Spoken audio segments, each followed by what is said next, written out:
Tere tulemast Meesteleht testib rubriiki.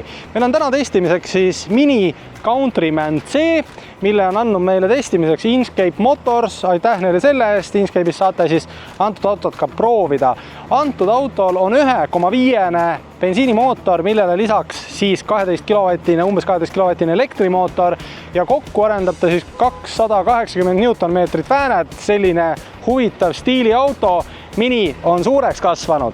Tänase saate on teieni toonud Finance Autoline, vaata järgi meesteleht.finance lehelt ja meie siin pikka juttu ei tee, hüppame rooli.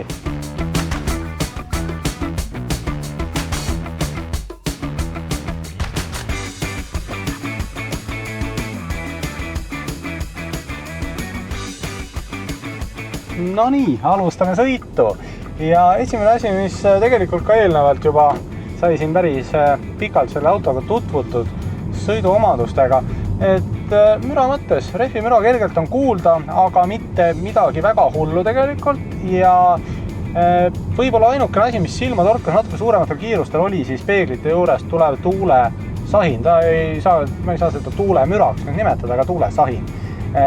Mis on mõnus, vedrustus on suhteliselt täpne, et selle koha pealt ei ütle midagi halba ja mootor tegelikult toimetab väga tasakesti enda 1,5 mahuga, mis ongi eelduslik, aga selles suhtes ta ei löö kuidagi salongi, aga mida tasub tähele panna, et suurtel pööretel pole nagu see auto, millega väga suuri pöördeid otsida, aga keskmistel pööretel ta jälle toimetab agaralt ja käiguvahetused on suhteliselt tõhusad. Madalamatel kiirustel ja siin muutlikus sõidus see käigukast on natukene otsib enda kohta, aga ei ole midagi hullu. Nii et see sõit on iseenesest selline, sõitvate ruum on avar, sa näed ilusti välja, külgpositsioon, kuna klaasid on kõrged ja taha on ka ilusti vaade olemas.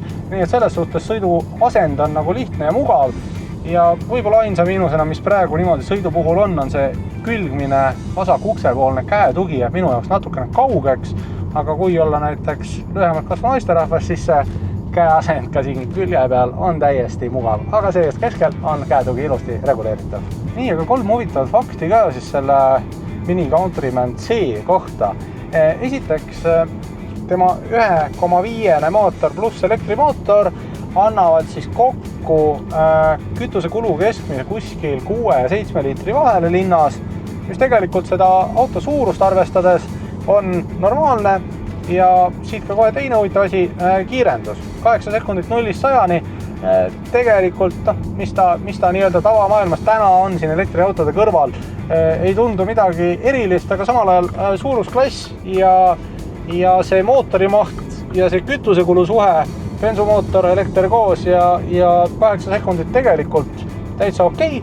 Ja kolmas nii-öelda huvitav fakt on siis see, et see keskkonsoolis olev ümmargune 9,4 tolline ekraan, puutetundlik ekraan, mis siis käsklusi vastu võtab, on nii-öelda uus nähtus, siis Minis suhteliselt uus siin viimaste aastate teema ja väga hea resolutsiooniga ekraan ta on, mis ainsa asjana minu jaoks võib-olla natukene jäi keerukaks, või mitte keerukaks, aga harjumatuks, on siis siia kõrvale vaadates tagurdamine kuidagi nagu tundus selline harjumatu, aga kindlasti selle saab mõne päevaga paika enda jaoks ka.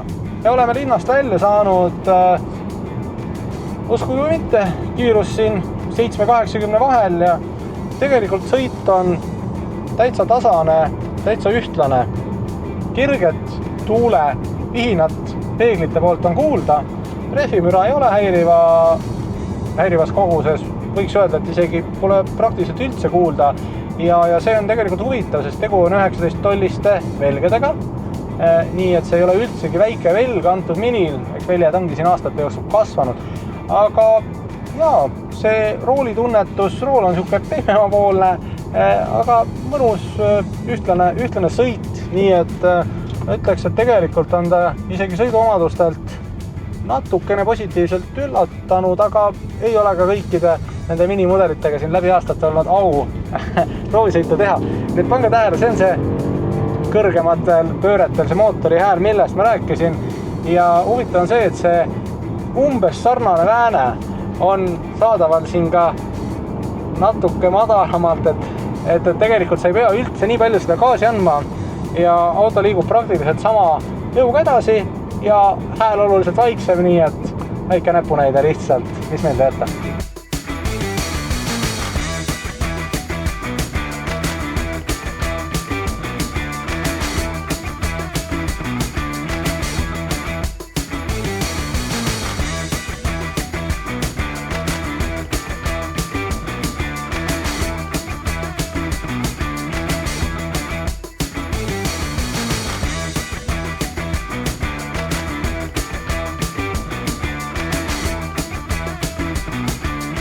Nii, vaatame üle selle Mini esimese istmerea.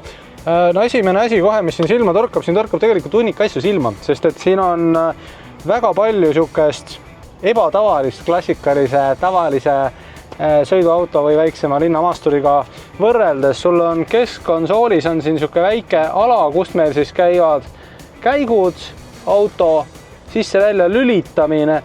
Siit käib siis experiences ehk siis me saame vahetada seda vaadet siin 9,4-sel, võt nagu kuulsite, 9,4 tollisel ümmargusel digiekraanil. Siin juba ühendab ta end automaatselt ära meil eelnevalt seadistatud Apple CarPlay'ga. Lähme siin tagasi nii-öelda tavavaatesse, aga jah, siit saab siis teemasid muuta ja siin ei olegi klassikalist nii-öelda kiiruse näidikut mitte ühelgi kujul, aga siia ette siis kuvatakse kiirus. Ja muus osas, mis on natukene võib-olla materjalide osas, siis paar sõna vastuoluline, on see riidest külgpaneeli armatuur vähemalt pikemale inimesele, kes siia vastu ka läheb.